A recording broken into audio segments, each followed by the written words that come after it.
Здравейте!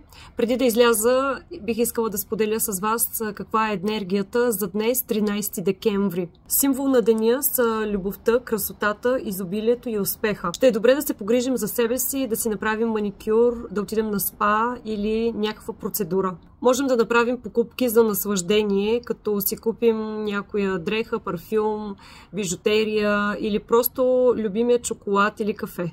Също така денят е подходящ за романтични срещи. Да се занимаваме с творчество или любимо хоби. Можем да шием, танцуваме, рисуваме, каквото там ни харесва.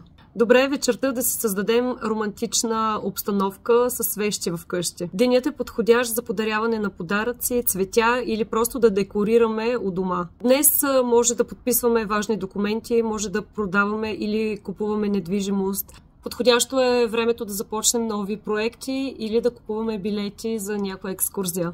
Също така денят е подходящ за встъпване в брак. Ето и какво да не правим през деня.